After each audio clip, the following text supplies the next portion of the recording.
Hello everyone, welcome to this session, Study Jam Day 2. Before beginning with this session, I would like to first apologize because this session couldn't be recorded as the G Suite feature was not working. I am trying to give a gist of whatever was discussed in the Study Jam Day 2 session. I hope you follow along. So, what I want to convey through this slide is that there are many stages that we go through when we develop a project. So there is design, there is development, there is deployment, and then there is testing. So by design, I mean that we think how our project will look, what functionalities will it have. Then we actually develop it, we code, and then comes the deployment stage. Now this stage is important because I'm telling this because I wanted to relate what we do actually in our real life versus why this program is there for us, right? So we also make projects, so we design, we develop. In cases of deployment, usually we tend to deploy our sites on Heroku or launch our app. But cloud is one of the services which comes into picture when we think of deployment. So cloud service providers, by that I mean there is Amazon, AWS, GCP, that is Google, and Microsoft Azure. So these providers let us use their services, let us help deploy our apps, our websites on their platform. Hence, we will be studying GCP in detail, that is Google Cloud Platform. So our labs, the labs that we have to do, as I had mentioned in the first session yesterday, will be based on Google Cloud Platform practice, and we will be doing it through Quick Labs. So today we will be doing one lab here, Introduction to G Cloud and Shell, and creating a virtual machine will be a subset to that. So what I mean is, when you go to this site, the official website, there's the program syllabus here. In that, if you go to, we are doing the skill badge 1 currently. So in skill badge 1, uh, this creating a virtual machine and getting started with Cloud Shell and G Cloud. These two labs will be completed by the end of this session. Like you can complete this on your own. Uh, I'll be going through an overview of this lab. Correct? So this is the agenda that we discussed. So as I told that we will be doing creating a virtual machine and introduction to G-Cloud. So first you need to understand what is a virtual machine, what exactly is virtualization. So there's a meme here. So I heard you like computers. So I put a computer inside your computer. Virtualization is based on this concept. So we will be discussing why do we need virtualization, what is virtualization, and virtual machines. So before understanding that, if any second year students are watching this, then you need to understand what is an operating system, OS. So operating system is basically, in a very simple language, if I have to say, it is an interface between the computer hardware and the computer user. So I am the user. I have the laptop which has certain hardware pieces in it, but I am not directly accessing the hardware in order to run my applications. There's an there are certain layers through which my applications and I can interact, right? So OS is one of them. So OS is like an interface between computer hardware and the computer user. So, after introducing that, you need to understand this basic structure of a computer system. So, first we have the hardware, then we have the operating system, then we have the applications. So, as I told you, definition of operating system, it connects the hardware and the applications. It is an interface, correct? So, please remember this system, computer system diagram. It will be handy in the next slide. So, my question is that if we want to run certain applications, we will use this computer system. But what if we want to run many applications? So, will we buy another computer, then another computer, then another computer? So, that is not making any sense, right? So, here virtualization comes into picture. What we do is that we extend the operating system to many operating system, and each operating system has an application. Currently, if you see in the basic computer system, there was only one OS, and on that OS, applications run. But then the problem was that what if I want to run more applications? So, in that case, I will need different OS. So, I cannot use another computer only. In one computer, in one hardware, I will try to adjust all my OS, all my applications. But how will I do that? With the help of something, right? We can't just convert this diagram to this diagram. We will be needing a system or something to boost up, right? So that is called a hypervisor. I'll be coming to that.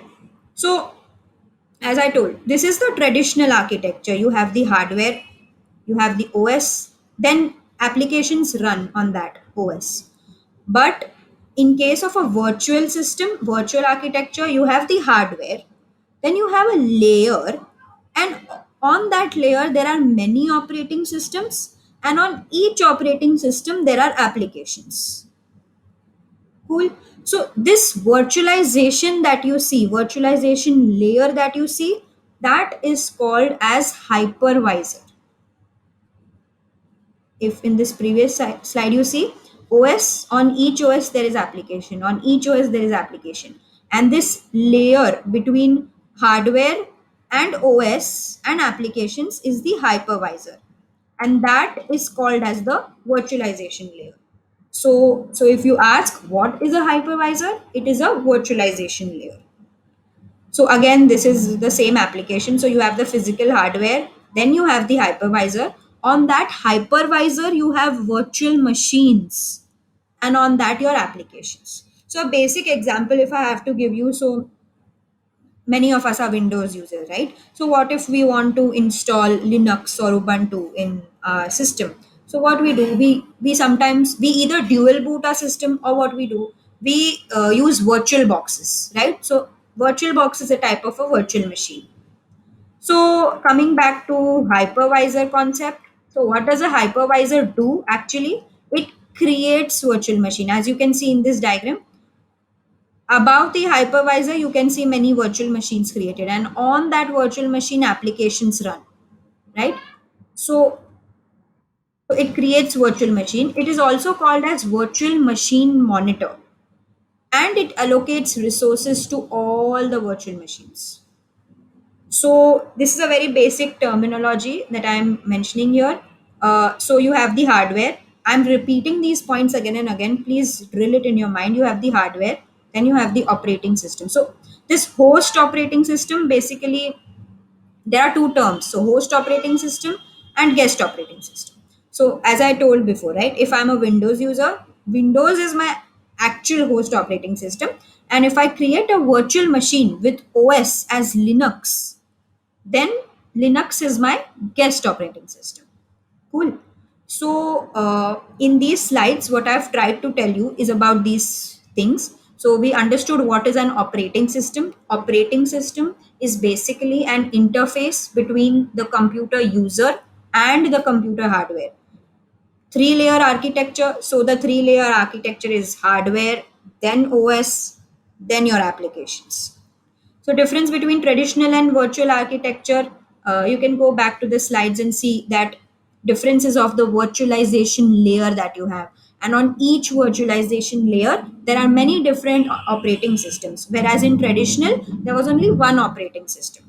So what does a hypervisor do? It allocates resources. As I told you here, it allocates resources. It creates virtual machine, because as you can see on the hypervisor layer, you have various virtual machines, and it is called a virtual machine monitor.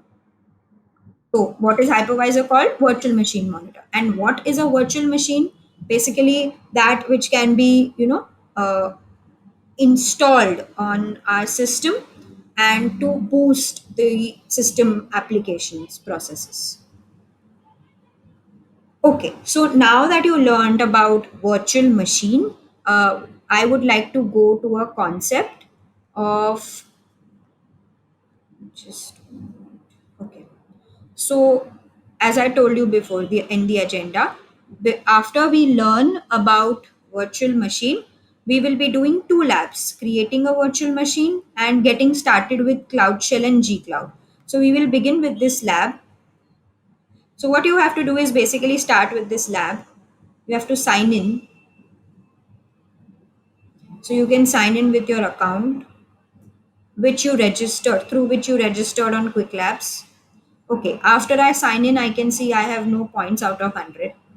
So please understand, you have to read whatever is given here, and whatever I say now will be a repetition of what is given here, but you just don't have to merely copy and paste what they're saying. You have to understand also, right? So this is basically a lab of getting started with Cloud Shell and G Cloud. So the first step, after you sign in, you can see your credits. You start the lab. So this is says this lab costs 1 credit. You don't have to enter the access code. You can launch lab credit. You don't have to use access code. Launch it with 1 credit. Hence, those 600 credits are given to you. So you can use those credits to use this platform. Okay, so the lab has started, as you can see. Now, so this is an overview that you can read. So before you click, read these instructions. Labs are timed and you cannot pause them. Once you have started, after you complete, you have to end the lab. And then, so after you click the Start Lab button, now follow these instructions. Open Google Console. So I have to open the console.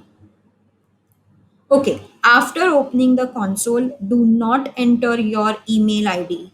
You don't have to enter your email ID. You have to use this username and password given to you. You don't have to use the email ID through which you registered.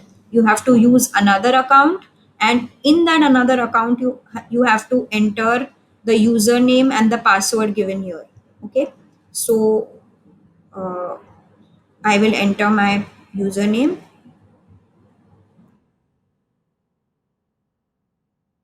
After that, I'll enter the password given here. So once that is done, I accept the terms and conditions.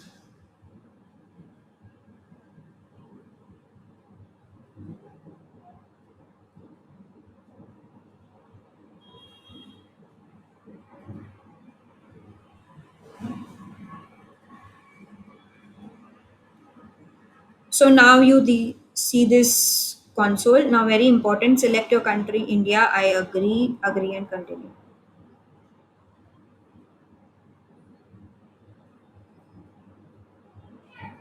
Cool. After this is done, what we can do is then activate our Cloud Shell. How do I know this? You have to read again here. So after you do this, this is the navigation menu that you see. This is the menu. After that, you have to start the Cloud Shell. So you have to activate it. So that activation button is given here. Activate Cloud Shell, top right. So you activate it. We click on continue here.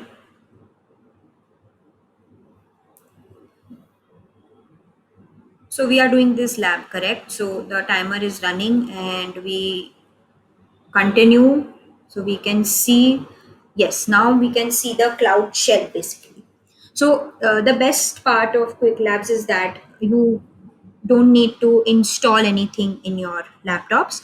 You can do it online. Cool. You can also do it in your laptop, but if they are giving us the shell, why not here? So after that, after the Cloud Shell is activated, you can use the command line to invoke the Cloud SDK. Uh, we will come back to this. Understanding regions and zones.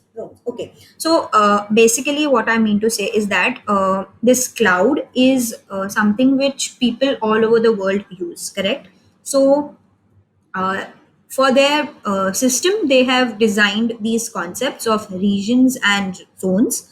So the Western US, the Central US, the one in black bold is the regions, and the zones are basically in the white boxes, as you can see.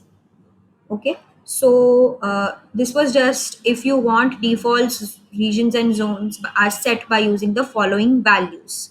So this is a basically command you can say, but no need to learn that, it's fine. So now the first command that we have to use in the Cloud Shell is this basically. What I'm trying to say is that you start with this lab whenever. Now there are so many labs here, so many, by so many I mean there are particularly 6 labs here, correct? Each lab, uh, except one, the challenge lab, excluding the challenge lab, all these labs have theory, have steps given here. What you have to do is follow these steps, complete the lab.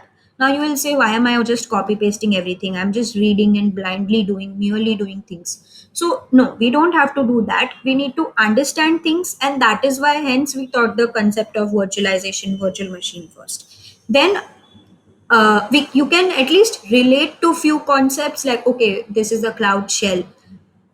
Basically this is a hands-on practice which you can just get a hang of, so that you can use it later, correct? So it's okay if you read things, if you do that by reading, that's fine, that's completely fine. So it says use this command. Now you have to insert your project ID here. So my project ID is given here, so I copy this, paste it here, and my project ID. Now, many students do this and then they get errors. So, this project ID, this was given as a variable symbol. You don't have to insert this. So, after you run this, you get the authorization request. Yes, it's authorized. Cool. So, you can see now setting environment variables. So by that you are actually setting uh, zone and project ID for your project. So you just have to use this export project ID is your project ID, so your project ID is given here, export zone is your zone. Now uh, how will you find your zone? So for that itself, if you read above, this command was for your was for finding your zone. So it says to see what your default region and zone settings are, run the following gcloud command, replacing your project ID, which you can see, with the one in the console quick labs tab, as you can see. So I have run this, right? So now where is my zone? So if I see, this is the key is this zone and its value is US Central A, and my region is US Central. So I had explained, right? This the regions and the specific zones, as you can see, correct? So when I run this command, I get the key value. So my zone is US Central A. I will copy that. Now I need to, as I said, you have to set your environment variables. So you set it instead of your project ID, give your project ID. After that, you have to set your zone. The zone was US Central A, which can be taken from here. After you run this command, sorry, this is the key that I'm copying. This is the value, US Central.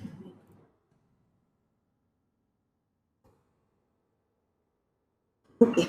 Next step is verify that your variables were set properly. So you can just do echo, and this is the variable name, right? We have set the variable name like this. So you just echo it. That is set. After that, you now is the step.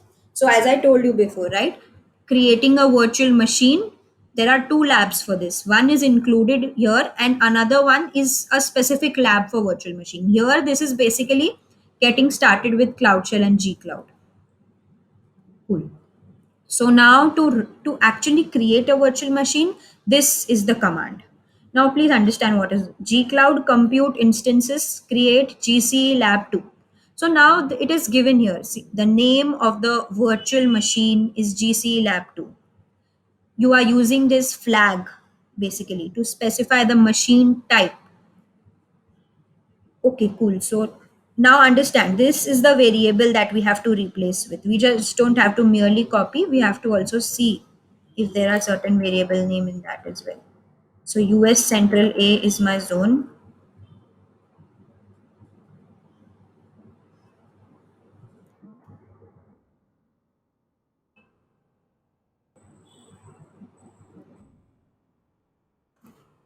Key of zone, and this is my value. Putting that here again.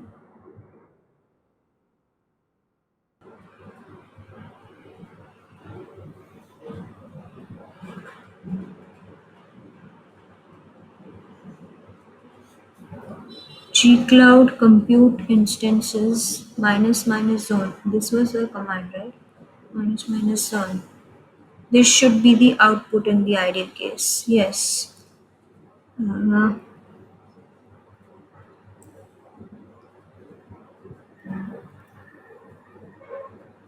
Gcloud compute instances create GC lab 2. This is the flag machine name zone. I am setting this as this.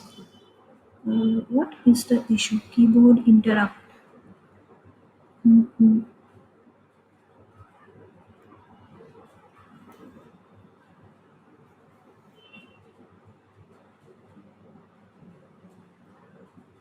I think it has worked now. Yes, it worked. I think it was not even a mistake there. I have done any keyboard command error. Sorry for that.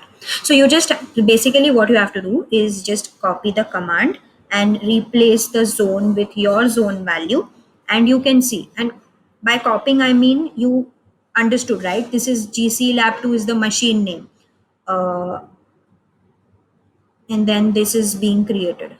Name, zone, machine type, internal IP, external IP.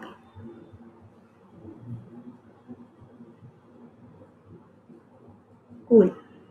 Just specifying. This is the machine type and this is the machine name. GC Lab 2 is the machine name and N1 Standard 2 is the machine type and US Central is my zone. Okay, so after we are done with that, we can check my progress and you get a tick. That means it's done. And just when I got a tick here, you can see my score is 100 on 100. Okay. Now there are these commands that you can run just to explore the cloud shell given here. Uh, this is a very basic lab which will help you get started. Uh, so gcloud config minus minus help or gcloud minus h. These are the basic commands for help or for configuration list and all. So no need to learn these commands. You can just see what you can just read the theory given here. Uh, After that, you can solve this MCQ. So below is a multiple choice question to reinforce your understanding of the lab's concepts. So once please go through the theory, and after that three basic ways to interact with Google Cloud Services and Resources. So if you read it properly, you will get it's the cloud console, it's the command line interface, and it's the client libraries. I get a tick here. Cool. So I have completed. I have read this before, hence I know this. Go through it once and then you can end your lab. So your score is 100 on 100. Sometimes it might happen that your score is not updated here, but it will get updated. If you get a green tick here in your check my progress, you will see the score in some time. Okay. So I end the lab since it's completed. Okay. Submit. Closing this. Okay, so as soon as I complete the lab, I will get a green tick here. I am not getting a green tick because I'm not signed in. If I sign in, I will get a green tick. Cool. Now, we have done this lab getting started. You have to do this lab creating a virtual machine. Read the theory, go through the commands, and try it on the console given Cloud Shell basically. Okay, so we read about virtualization in the previous slide. Now we go on to another concept of containerization. So this session is divided into three parts. One is virtualization. Second is the virtual machine lab virtualization concept based hand-on practice, and third is containerization. Three types. So this is the last part now. What is containerization? So a basic example of containerization, if I have to give you, is that let's say you're shifting, okay, from one house to another house. So what do you do in that case? How do you shift your furniture or your things in the house? You do you do this, that one thing you take and you shift it there to your another house? No, what we do is we call a truck and we load all our furnitures or our things from the house one and unload it in the second house. So that truck is a container basically. It contains all your things from the house, and it is unloaded in the second house. So basically, container is a unit of a software which packages up the code and all its dependencies so the applications run quickly. Now, imagine this house case. So let's say I do one by one. I take a flower pot today from this house, then I take a cupboard from this house to this house. So that is not making any sense, right? It is not quick. In what I can do, I can tell a truck to just come and load all my things from house one and unload it in house two. So another example that you can take here is that let's say I am developing a project. Okay, I have installed all the libraries, all the dependencies, and I have a certain version of Python. Now my same friend, my friend wants to use this project.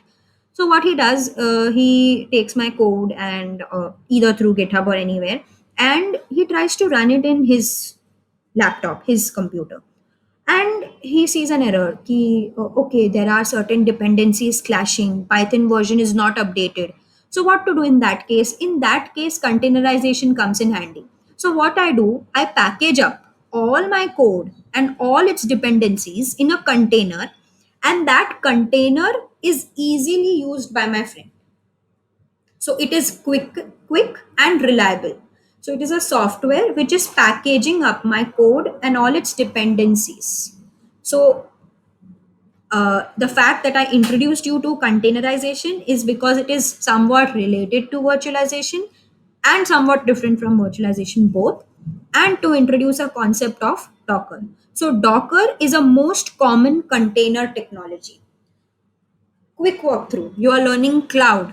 In cloud, you are learning containerization, and Docker is a type of containerization. Cool. So, yes, as I told you, why am I teaching containerization out of the blue? No, it's not out of the blue. It is related and different from virtualization. Virtualization, virtual machine, basically. So, as I said, infrastructure is your hardware. In virtualization, basically, we just learned, right? Infrastructure. Then we have the hypervisor, that is the virtualization layer that we have. And we have the OS. And on each OS, you have the application. So, on each OS, you can see the applications. But in containerization, you have the hardware, you have only one operating system, and on that operating system, you have your container engine. And on that container engine, your applications run. So, if anyone asks you, what is the difference between virtualization and containerization? What you have to say is that there are many different operating systems in virtualization, and on each operating system, applications run.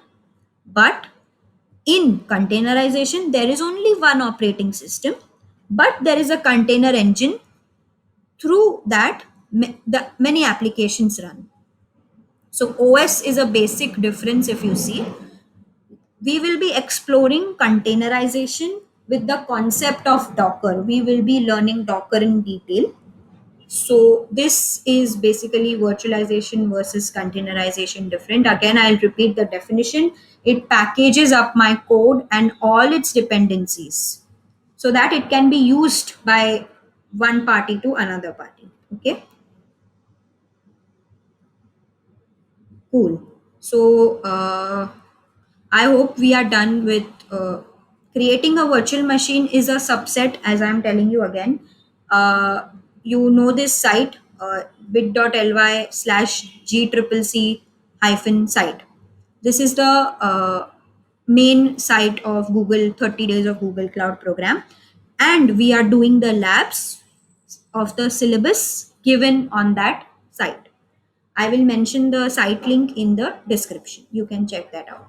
So this was Study Jam Day 2. You learned about virtualization, a lab, introduction to G Cloud and Shell. Do read the theory given in the labs.